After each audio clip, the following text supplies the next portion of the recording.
오늘 영적 파도를 타십시오라는 제목을 가지고 우리 은혜를 나눌 때에 여러분 참 어려운 시기입니다. 이 말씀 가지고 한 주간 여러분이 영의 양식을 삼으시고 또 이겨나가실 수 있게 되기를 바랍니다. 자칫하면 넘어질 수 있고 자칫하면 방황할 수 있고 그리고 영적 혼란한 이 시기에 여러분 그리스도인들이 말씀에 든든히 서 있으면 별은 어두울 때 더 빛나는 법입니다. 여러분 힘들지만 우리 믿음의 그 어떤 잠재력이라고 할까요? 믿음의 어떤 깊은 내공은 어려울 때 더 꽃을 피우는 법이거든요. 여러분들께서 한 주 한 주 들으시는 말씀을 가지고 또 중간중간 새벽이나 수요나 금요 말씀을 가지시고 그때그때를 잘 이기실 수밖에 없습니다. 그런 은혜가 여러분과 가정에 넘쳐나기를 주의 이름으로 축복합니다. 우리가 결정을 해야 될 때가 종종 있습니다. 그때마다 결정을 잘하면 좋은 결과를 얻을 수 있습니다만 그 결단을 잘못하면 큰 손해를 볼 때도 있죠. 책 중에 아마 읽어보신 분들도 있을걸요. 예수님이라면 어떻게 하실까? 라고 하는 책에서 이 저자인 찰스 M. 쉘돈 목사님이 한때는 실직을 당한 적이 있었어요. 그래서 이 거리를 방황하면서 느꼈던 것이 하나가 있었는데 참 이 사회는 냉대와 무관심이 우리 실직한 사람들은 물론이요 사회의 약자들에게 깊이 뿌리박혀 있구나 하는 것을 처절하게 느끼고 나서 쓰신 책이 예수님이라면 어떻게 하실까라고 하는 책입니다. 사실 우리가 이 옳고 그름을 떠나서 이것이 옳은 일이냐 그리고 나쁜 일이 하는 것에는 금방금방 선택이 가능합니다만 이쪽을 선택해도 괜찮고 저쪽을 선택해도 크게 문제가 없을 때 우리는 갈등하게 되죠. 어떻게 해야만 할까? 아마 그런 문제의식을 가지고 이 찰스 목사님이 예수님이라면 어떻게 하실까라고 하는 책을 쓰셨던 것 같아요. 우리도 수많은 문제들과 그리고 해결해야 할 그리고 선택해야 할 그런 상황이 봉착할 때가 많죠. 어느 목사님 얘기입니다. 누두촌에 있는 교회에서 이 설교 부탁을 받고 아주 그분이 고민에 빠진 거예요. 어떤 고민이냐면 이 누두촌이면 모든 사람들이 다 옷을 벗고 있을 텐데 나는 어떻게 해야 되는 건가? 나도 옷을 벗고 가서 설교를 해야만 하나? 아니면 모든 사람들은 다 벗고 있는데 나는 그래도 목사니까 옷을 입고 설교를 해야 되나? 고민했어요. 아무리 기도해도 응답이 없는 거예요. 그래서 목사님이 결론을 내렸습니다. 벗자. 예의를 지키자. 로마에 가면 로마법을 따르자고 했는데 성도님들이 다 옷을 벗고 있는데 나 혼자 옷 입고 있으면 그게 뭔가? 그래서 옷을 벗기로 했습니다. 주일이 됐어요. 그 목사님이 그렇게 기도할 시간에 똑같은 시간에 누두촌 교회의 신자들도 고민하기 시작했습니다. 야, 우리끼리는 벗고 살아도 되지만 그래도 목사님이 설교하러 오시는데 우리가 옷을 입어야 하냐 아니면 그냥 벗어야 하냐 도대체 어떻게 해야만 하냐 고민을 하다가 그들이 결론을 내렸습니다. 그래도 목사님이 오시는데 옷을 입자. 옷을 입자. 그렇게 결론이 났어요. 어떻게 됐을까요? 주일날. 네, 여러분 웃어주셔서 참 멋있습니다. 그래도 이런 거 웃으실 수 있으니까 참 멋있습니다. 여러분 우리가 일상 중에서 주님이라면 어떻게 하실까 하는 것을 생각하면서 우리는 여러 가지 선택을 합니다. 그런데 그 선택이 참 뜻하지 않은 결과를 날 때가 많이 있거든요. 오늘 본문에서 다윗과 사울의 선택을 통해서 우리 그리스도인으로서 어떻게 살아야만 하고 그리고 우리가 어떠한 그러한 결정을 하고 살아가야만 할 것인지 하나님의 음성을 듣고 살아간다고는 하지만 하나님이 구체적으로 내게 말씀하시지 않는다고 생각할 때는 어떻게 살아야 할 것인가 하는 것을 한번 생각해 봤으면 좋겠어요. 골리앗을 물리치고 나서 입성한 다윗이 왕의 충신이기도 하고 공주의 예비 사익감이 됐습니다. 초고속 승진을 하였지만 어느 누구도 이의를 제기할 수가 없었던 거죠. 그때 사건이 일어났는데 블레셋을 치고 돌아오는 사울과 다윗을 맞이하는 성읍의 사람들이 얄궂게도 두 사람의 업적을 비교하면서 노래를 부르는 거였었어요. 사울이 죽인 자는 천천히요 다윗을 죽인 자는 만만이로다 라고 하는 노래였습니다. 사울이 죽인 사람은 천천히라고 비교해 본다면 다윗은 그것보다 10배는 많습니다. 만만입니다 라고 하면서 노래를 하는 게 아니겠습니까? 그때에 이 노랫말을 들은 당사자가 어떠한 마음을 품었으리라 라고 하는 것은 여러분 너무 뻔하지요. 너무 분명하지요.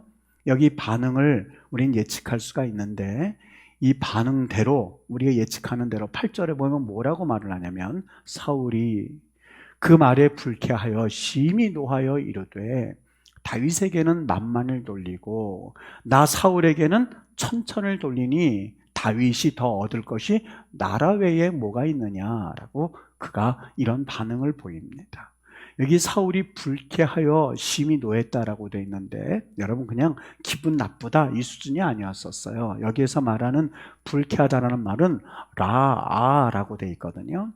라아라고 하는 말은 에이 기분 나빠 이 차원이 아니라 두렵고 떨려서 이 심지어는 상대방에 대해서 죽이고 싶은 마음이 들 만큼 두려운 감정이 드는 거죠. 여러분 무서울 때 아이고 무서워 이게 아니라 이것이 너무 엄습해 들어오면 상대방을 죽여야 내가 살 수 있다라고 하는 그 단계를 걸어서 라아라고 말합니다. 그와 또 동일한 비슷한 말이 악한 자 이런 말도 있거든요. 그러니까 이 말을 들었을 때에 아마 모르긴 몰라도 사울에게 이 악한 귀신이 들었든지 아니면 그에게 분노의 마음이 들었든지 그래서 다윗을 죽이고 싶은 마음이 엄습해 왔음을 오늘 그 한마디에서 우리는 느낄 수가 있거든요. 그대로 표현하기를 12절에 보면 뭐라고 표현하면 사울이 다윗을 두려워한지라 라고 표현한 것을 볼 수 있습니다. 이때부터 사울이 한 행동은 뭐였었냐면 다윗을 죽이려고 하는 시도를 하게 됩니다. 여러분 살인은 예수님께서 이 살인에 대해서 이야기할 때 형제를 나가라 하는 자는 이라는 말을 하죠. 우리의 죄악은 아주 이 엄청난 데서 시작하지 않습니다. 조그만 데서부터 시작이 됩니다. 시기하고 질투하고 미워하는 것부터 그 살인은 이미 시작됐다고 보면 되겠죠. 창을 2번씩이나 던지면서 다윗의 생명을 노렸고 그리고 결국 일이 발단이 되어서 다윗을 쫓고 쫓는 생사의 추격을 거의 평생토록 하면서 자신의 인생을 웨이스트해버린 사람이 바로 사울이었습니다. 이와는 반대로 여러분 다윗이 어떤 기회를 가지게 되었냐면 자기를 추격하는 이 사울에 대해서 얼마나 그걸 생각하면 밤잠을 자지 못하고 두렵고 떨렸겠습니까? 근데 하나님께서 그 기회를 주신 건지 아니면 우연히 그 기회를 얻은 건지 사울이 다윗을 쫓다가 어느 날 그가 다윗이 오히려 사울을 죽일 기회를 찾은 거예요. 사무엘상 24장에 보면 이 엔게디라고 하는 장소가 있습니다. 우리 2017년도에 우리 성지순례를 다녀올 때에 그 엔게디라는 장소도 들렀거든요. 굴이 한 3,000개가 있습니다. 3,000개가 있는데 수많은 굴을 다 뒤지다가 사울이 피곤하니까 그 굴 한 구석에서 골아 떨어졌던 모양이에요. 다윗과 그의 부하들이 그 굴을 헤매고 다니다가 바로 그 사울이 거기서 잠들어 있는 것을 보게 됩니다. 여러분 얼마나 기가 막힌 기회이겠습니까? 다윗이 그를 이렇게 보고 그 부하들도 다윗이 그 사울이 있는 것을 보고 있는 것을 본 나머지 자꾸 다윗에게 요청합니다. 가서 죽이라고. 당신을 해고자 하는 저 사람을 죽이라고 자꾸 부추기지만 이 다윗이 사울을 그냥 돌려보내면서 한 말이 참 유명합니다. 사무엘상 24장 11절에 보면 이렇게 말합니다. 내 아버지여 보소서 내 손에 있는 왕의 옷자락을 보소서. 여러분 왕의 옷자락을 뱉다면 목도 벨 수 있는 것 아니겠습니까? 내가 당신의 목을 베지 않고 옷자락만 베었습니다. 내가 왕을 죽이지 아니하고 겉옷자락만 베었은즉 나는 당신을 해야 할 의도가 없습니다라는 것을 간접적으로 말하는 것 아니겠습니까? 여러분 다윗이 왜 이런 선택을 했다고 보십니까? 다윗이 왜 사울을 그냥 돌려보냈다고 생각을 하십니까? 사울이 밉지 않아서요? 아니요. 다윗이라고 해서 사실 사울이 밉지 않았겠습니까? 얼마나 이 사울을 생각하면 두려운 마음이 있었겠습니까? 우리 지지난 시간에 봤습니다만 다윗이 사울을 피해서 블레셋으로 도망가서 이 블레셋 그일라 사람들에 의해서 그가 죽을까 봐 자기 수염에 침을 흘려가면서 미친 척하면서까지 자기의 목숨을 부지하려고 했던 사람이 다윗이었거든요. 그 압박이 얼마나 심했으면 다른 나라로 정치적 망명을 해서 미친 사람처럼 그렇게 흉내를 내면서 그의 목숨을 부지하려고 했겠습니까? 다윗은 사울을 향해서 살기를 품을 수도 있었습니다. 그럼에도 불구하고 다윗은 사울을 해하지 않았어요. 이유가 어디 있다고 보십니까? 사무엘상 24장 12절에 보면 이렇게 말합니다. 여호와께서는 나와 왕 사이를 판단하사 여호와께서 나를 위하여 왕에게 보복하시려니와 내 손으로는 왕을 해하지 아니하겠나이다 라고 말합니다. 여러분 잘 이거 한번 다시 보세요.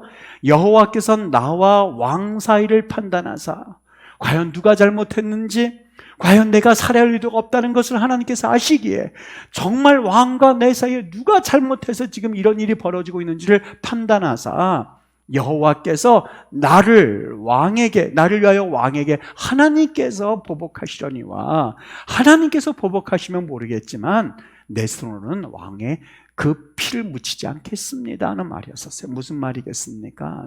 심판권과 복수권과 모든 주권은 하나님 손에 있지 내 손에 달려있는 것은 아닙니다 라고 하는 이야기를 그가 하고 있었던 거예요. 여러분, 이 이야기를 그의 부하들이 들었을 때 얼마나 기가 막히겠습니까? 이 다윗은 자신이 신앙을 지킨다고 이러한 행동을 했겠지만 그의 부하들이 봤을 때는 그 수백 명, 400명, 600명 되는 그의 부하들, 따라 추종자들이 다윗을 봤을 때는 다윗이 지금 여기에서 결단만 잘하면 고생 끝, 행복 시작, 당신은 왕이 되고 우리는 각 부서의 부사정이 되어서 좀 그래도 편안하게 살 수 있는데, 다윗을 봤을 때에 무능하지요, 소심하지요, 하나님께서 하신다고 하면서 자기의 모든 책임을 하나님께로 돌리고야만은 어떻게 보면 리더십 없는 리더를 보면서 뭐라고 생각했겠습니까? 또 하나의 다윗에게 있어서 이것도 엄청난 시련 아니겠습니까? 그럼에도 불구하고 사울을 살려보냈어요. 여러분, 오늘 그 다윗의 모습을 보면서 도대체 다윗이 무슨 생각을 가지고 이런 생각을 했을까? 다윗은 분명히 말하고 있는 거예요. 심판권과 복수권은 하나님께 있습니다. 오늘 새벽에 눈이 내렸어요. 눈발이 막 날리기도 했습니다. 아마 새벽에 일어나신 분들은 봤을지도 몰라요. 한편으로는 또 주일날 눈이 오네 하는 그런 걱정도 앞섰습니다만 오래간만에 그래도 기분은 참 나쁘지는 않았습니다. 눈이 내릴 때마다 느끼는 게 있는데, 그것도 한방 눈이 내리면 평소에 보던 풍경과는 좀 달라서 마음이 얼마나 푸근한지 모릅니다. 전혀 딴 세상이 되는 거죠. 그런데 그것도 잠시뿐이고, 눈이 그렇게 내려서 있다가 날씨가 풀려서 눈이 반 정도 녹으면 어떻던가요? 눈이 없었을 때보다 더 지저분하죠. 검정 때가 묻어가지고 눈을 보면서 그 참 처음 내릴 때의 그 아주 하얗던 그런 세계와는 동떨어진 그 때가 묻어있는 눈을 보면서 저거 빨리 치워야 될 텐데, 빨리 녹아야 될 텐데 하면서 생각했던 적은 없었습니까? 여러분, 우리의 죄가 이렇습니다. 하나님 보시기에 우리 죄가 이렇습니다. 얼마나 추악한지 모릅니다. 하나님 외에는 선한 분이 없다라고 하는 것을 우리가 분명하게 그 사실을 고백하고 인정할 수 있고, 그리고 그 사실 가운데서 우리의 행동에 선택을 하실 수 있어야만 합니다. 여러분, 우리가 때로는 선택을 할 때 고민할 때가 있어요. 하나님을 몰랐다면 고민하지 않았을 일들을 하나님이 계시기에 고민하고, 하나님이 계시기에 사실상 해야 할 일도, 할 수 있는 일도 안 할 때가 종종 있다고 하는 것이죠. 왜요? 그 심리 가운데는 어떤 게 품어져 있게요? 그 마음 가운데는 무슨 마음 때문에? 여러분, 사실 세상 사람들은 다 해도 되는 일들을 우리는 그렇게 하면 안 되지 하고 돌아설 때가 있지 않습니까? 왜 그렇습니까? 오늘 다윗이 그랬어요. 자기 손에 사울의 목숨이 달려 있음에도 불구하고 그냥 그를 놔줬어요. 여러분, 이 결과가 어떤지 아십니까? 저는 이 다윗을 보면서요, 하나님의 참 오묘한 섭리를 보게 돼요. 다윗이 만약 사울을 죽였다면 여러분, 하나님의 약속은 성취되지 않았을 거예요. 무슨 얘기냐고요? 권력이라고 하는 건요, 마약과 똑같습니다. 마약입니다. 처음에는 아무것도 아닌 호기심에 시작을 하지만 그것이 시간이 가면서부터 거기서 헤어나오지 못하고 내가 그 권력에 사장되고야 마는 것이 그 특징이거든요. 여러분, 왕권을 놓고 추격하는 것이 사울과 다윗에만 있습니까? 아니요. 전 세계의 모든 사람들에게는 이것이 다 있습니다. 심지어는 우리나라 조선 왕조를 한번 보시죠. 가깝게는요. 조선의 3대 왕인 태종이 일으킨 왕자에 난 대표적이지 않습니까? 그냥 형제들끼리 서로 죽이고 살리고 하는 것을 보면서 과연 이것이 가능할까? 여러분, 우리 일반 사람들은 상상도 못할 일이에요. 이것이 가능하다는 거예요. 단골 드라마 주제로 나오는 건 어린 조카를 끌어내리고 조선에 자기가 왕이 되었었던 7대 세조의 이야기. 여러분, 드라마의 단골 소재 아니겠습니까? 오늘 다윗이 만일 여러분 사울을 죽였다고 생각해 보세요. 그의 부하들이 그걸 보았을 때에 다윗이 사울을 죽이는 그 광경을 보면서 저는 무슨 생각을 들었냐면, 아마도 부하들이 그것을 봤다면 다윗도 끝까지 그의 왕좌를 지키지도 못했을 거다. 그의 왕좌를 지키지 못했다면 그의 후손 가운데서 그리스도라고 하는, 예수 그리스도라는 그 놀라운 우리의 구세주가 과연 탄생하는 것이 가능했을까 하는 생각이 들기 시작했던 거예요. 여러분, 사울이요, 처음부터 다윗을 미워했다고 생각하시고 아니에요. 사울도 처음에는 순수했어요. 왕으로 하나님이 세우실 때에 부끄러워서 사람 뒤에 숨어서 내가 무슨 왕이야 했던 사람이 사울이었었어요. 과거에는 그도 하나님 앞에 순수한 사람이었었어요. 그것이 하나님의 관심, 하나님이 그의 관심사였어요. 그런데 왕이 되고 나서부터 그는 변질됐어요. 이 노래가 들려졌을 때 여러분, 일반 사람들 같으면 아유, 내가 천천히구나, 다윗이 만만이구나, 에이, 그래도 그렇지, 그렇게 노래를 부르냐 하고 지나갔을 법한 노래였어요. 그런데 권력에 찌들어 있고 권력의 눈이 가려져 있는 그는 그 감정을 주체하지 못했습니다. 여기 18장 9절 보세요. 그날 후로, 어떤 날이요?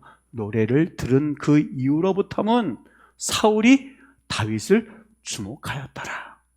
사울이 다윗을 주목하였더라. 왜요? 내 왕자, 내 나라를 이제는 네가 가지려고 하는구나 라는 마음 때문에 걷잡을 수 없이 그의 관심거리가 하나님이 아니라 자신의 감정임을 여기서 보여주고 있었던 거예요. 여러분, 이것에 대한 최후의 결과가 뭔지 아십니까? 비참했어요.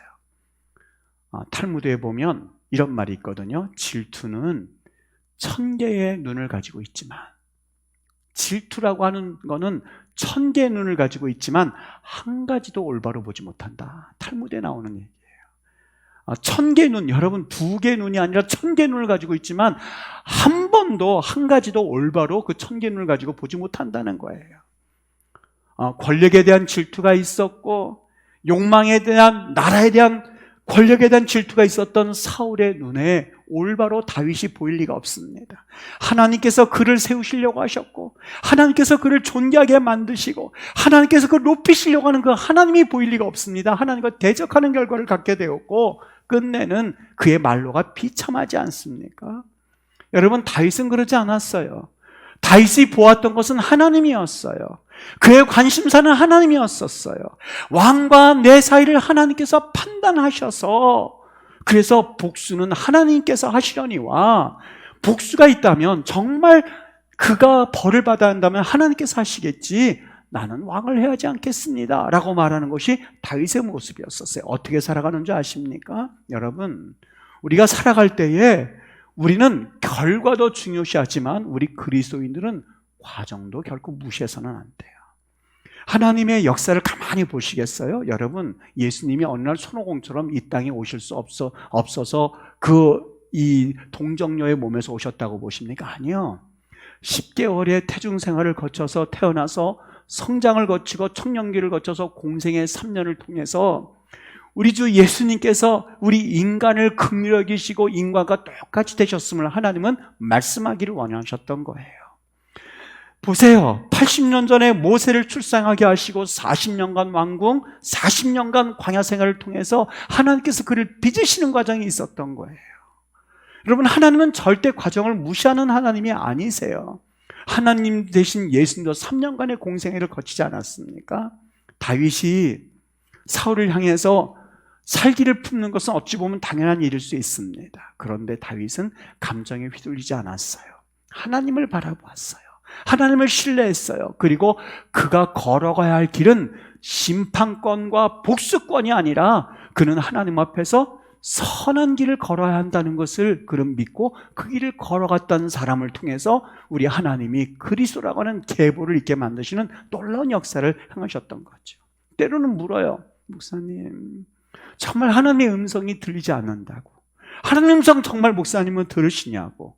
정말 이럴 때 어떻게 행동해야만 하냐고. 여러분, 우리가 기본적으로 하나님 믿음의 백성으로 살아갈 때에 인정해야 될 것이 있습니다. 하나님은 무조건 선하십니다. 하나님은 무조건 주권자가 되십니다. 모든 인생을 통치하시는 하나님입니다. 하나님의 때가 있다는 것을 인정하셔야만 합니다. 로마서 2장 19절 말씀, 사랑하는 자들아, 우리 그리스도인들을 말하는 거예요. 사랑하는 자들아, 너희가 친히 원수를 갚지 말고, 우리는 어떻게 하려고 그래요? 두고 봐라. 때만 한번 와봐라. 기회만 한번 와봐라. 너희가 원수를 갚지 말고 하나님의 진노하심에 맡기라. 기록되었으되 원수 갚는 것이 내게 있으니, 원수 갚는 것이 내게 있으니 내가 갚으리라. 여기 나는 이성훈을 말하는 게 아니에요. 여러분을 말하는 게 아니에요. 나는 누구예요? 하나님이요. 하나님이 갚으리라. 주께서 말씀하시니라. 히브리서 10장 30절 말씀, 원수 갚는 것이 내게 있으니, 여기 내가 읽으니까 내가 있는 것으로 하고선 우리가 원수 갚지 아니요. 하나님께 있으니 하나님이 갚으시라 하시고 또다시 주께서 그의 백성을 심판하시리라. 이거를 놓치게 되면 사울처럼 자기가 원수를 갚으려고 그래요. 그가 블레셋에 보내서 다윗을 싸우게 하면 죽게 될 줄 알고 그를 보냈습니다만 결과는 어떻게 됐어요? 18장 30절 말씀, 블레셋 사람들의 방백들이 싸우러 나오면 그들이 나올 때마다 다윗이 사울의 모든 신하보다 더 지혜롭게 행함에 어떻게 됐다고요? 그의 이름이 더 심히 귀하게 되더라. 사울은 복수하려고 했지만 하나님께서 그를 높이시려고 하고, 하나님께서 그를 붙잡으시려고 하고, 하나님께서 그를 통해서 그리스도라고 하는 놀라운 계획을 가지고 계신다는 사실을 그는 알지 못한 채 고작 왕권 하나를 가지고 그는 그 왕권으로 다윗을 복수하면 그 원수가 갚아질 줄로 착각을 했던 사람이 다윗이었거든요. 18장 12절 뭐라고 그래요? 여호와께서 사울을 떠나 다윗과 함께 계셨다고요. 어떻게 살아야만 할까? 영국 수상이었던 처칠이 어려서요, 동네 냇가에서 놀다가 물에 빠져 죽을 뻔했어요. 처칠 수상이요. 근데 그때 처칠이 참 부유했다고 그래요. 근데 그 아이가 처칠을 구해준 거예요. 근데 그 아이는 가난한 아이였었어요. 처칠 아버지가 보니까 이 가난한 아이가 자기 아들을 구해줬거든요. 그 아버지가 너무 감동이 된 거예요. 얘야, 내가 너한테 은혜를 갚았으면 좋겠는데 어떻게 했으면 좋겠니? 그 당시 영국에도 이 차이가 심해가지고요, 사실 고마워, 그래 잘 가, 아유 큰일 날 뻔했다고 그냥 데리고 갈 수도 있었어요. 근데 처칠 아버지가 그렇지 않았어요. 어떻게 했으면 좋겠니? 그러니까 이거 머뭇머뭇하거든요. 보니까 남루해요. 옷을 입혀주고, 그리고 그한테 일평생 내가 너를 좀 돌봐줬으면 좋겠는데 어떻게 했으면 좋겠니? 그랬더니 그 아이가 떠듬떠듬 말하는 거예요. 나 공부하고 싶다고. 무슨 공부할래? 공부해서 의사가 되고 싶다고. 근데 그 당시만 해도 지금도 영국의 의과대학은 등록금이 1.5배 비쌉니다. 그때도 마찬가지였죠. 의사가 되고 싶다고. 그러니까 이 처칠 아버지가, 여러분, 아무도 모르고 그리고 구해줬다는 걸 누가 발설하는 것도 아닌데 그냥 잘라버려도 되는 것 아니겠습니까? 처칠 아버지가 그래, 내가 책임져 주마 하고선 그를 끝까지 돌봐줍니다. 끝까지 돌봐줘요. 성인이 돼서 의학 공부를 하고 그가 의사가 됐습니다. 그래서 자기 아들과 나이 또래가 비슷하니까 이렇게 커나가는데 이 처칠이 중간에 폐렴으로 이 죽을 사경을 헤매게 됩니다. 그 당시 폐렴은 지금의 코로나19처럼 걸리면 죽는 병이었거든요. 죽을 수밖에 없는 병이었거든요. 그때에 그 의사가 됐던 친구가 처칠을 찾아오고 그 아버지를 찾아옵니다. 제가 지금 폐렴 약을 연구 중인데 연구용 약이어서 아직 임상실험을 하지도 않았습니다. 그런데 이 처칠이 지금 죽을 지경이 됐으니 허락하시면 한번 투여해도 괜찮겠습니까? 아유, 좋다 말다. 지금 그렇잖아 죽게 생겼는데 임상용이고 뭐고 그냥 와서 얼른 해서 도와줬으면 좋겠다고. 해서 그 약을 투여하고 처칠은 살게 되었는데 그 약의 이름이 페니실린입니다. 페니실린. 여러분, 이렇게 이야기가 전개가 됩니다. 어떻게 살아야 되는지 여러분 해답이 나오지 않습니까? 내가 원수를 갚고 내가 복수하려고 하고 내가 한번 두고 보자 하고 이 악물고 있으면 살과 같은 길을 걷을 수밖에 없어요. 내 인생 자체가 무너져요. 다윗을 하나님께서 붙잡고 있는데 사울이라는 인생이 다윗을 무너뜨리면 무너지겠습니까? 더 귀하게 되고 더 존귀하게 되고 그가 다윗이 죽으라고 블레셋에 보낼 때마다 더 전쟁에 승리해서 승승장구하는 것을 보면서 사울은 하나님 앞에서 그의 인생을 웨이스트하는 그런 결과밖에 나지 않았던 거예요. 이 파도 타기 할 때 서핑이라고 하는 겁니다. 여러분 한번 해보셨습니까? 저는 그거 하다 죽을 뻔했어요. 이걸로 거기 이 서핑 여기 맞아가지고요. 야, 이거 아무나 하는 게 아니구나 느꼈는데 그 선생님이 뭐라고 그러냐면 이래요. 서핑이라고 하는 것은 파도에 몸을 맡길 줄 알아야 됩니다. 아니, 저는 무슨 말인지 몰랐어요. 여러분 얼마나 무서운지 파도가 오면 죽을 것 같거든요. 두렵거든요. 이거 큰일 날 것 같거든요. 그런데 그 사람들이 항상 하는 말이 파도가 오면 무조건 몸을 맡기십시오. 힘주려고 할 것이 아니라 그냥 맡기면 그 파도에 우리는 누비게 되고 바다 위를 누비게 됩니다. 파도를 탈 줄을 알게 됩니다. 하나님이 허락하시는 파도라는 게 있습니다. 하나님의 주권이라는 게 있어요. 우리가 인정해야만 해요. 하나님의 주권, 하나님이 섭리하시고 하나님이 계획하시고 하나님이 세워주시고 하나님이 붙잡으시고 하나님께서 부흥시켜 주시고 하나님께서 역사하시는 그 하나님의 주권이라는 것이 있어요. 영의 눈을 열고 마음의 눈을 열면 그 주권과 하나님의 섭리 가운데 나를 맡기게 되는데 그것이 닫혀 있을 땐 자꾸 하나님을 대적하게 돼요. 팔을 휘젓거나 발을 구르지 말라고 그래요. 서핑을 할 때는 절대 위험하답니다. 그냥 맡기고 파도가 가는 대로 내 몸을 놔두면 나는 어느새 모르게 파도를 타게 되고 그리고 바다를 누비게 된다는 거죠. 여러분, 하나님께서 하나님의 주권을 행사하시고 하나님의 뜻을 이루어 나가시는데 우리는 자꾸 원수를 갚으려고 해요. 내 고집을 부리려고 해요. 내 의지를 가지고 하나님의 역사를 바꾸려고 해요. 그러나 하나님께서는 우리 인간의 의지에 따라서 움직이신 하나님이 아니세요. 전지, 전능 하나님이라는 것을 믿고 의지한다면 내 감정에 집중하기보다는 그리고 내 의지에 집중하기보다는 하나님께서 어떻게 하실까 하는 것을 바라보실 수 있으셔야만 해요. 매 이때쯤 되면 이제 내년도 계획을 세우게 돼요. 내년도 계획을 세울 때마다 제일 고민되는 게 뭔지 아십니까? 무슨 프로그램의 부족이 아니야. 그렇지 않아요. 이게 체계가 갖추어지고 그리고 어느 한 체계를 향해서 달려가는 교회일수록 그건 참 위험한 것이 하나가 있습니다. 딱 세워놓으면 그 다음에는 그걸 바꾸지 못하고 그냥 그대로 하나님께서 뭐라고 말씀하시든 그냥 가는 것, 그것이 제일 두려워서 때로는 하나님 말씀해 주세요. 하나님께서 뭐라고 말씀하시는지 우리 교회가 그대로 움직일 수 있는 그런 은혜를 좀 주세요.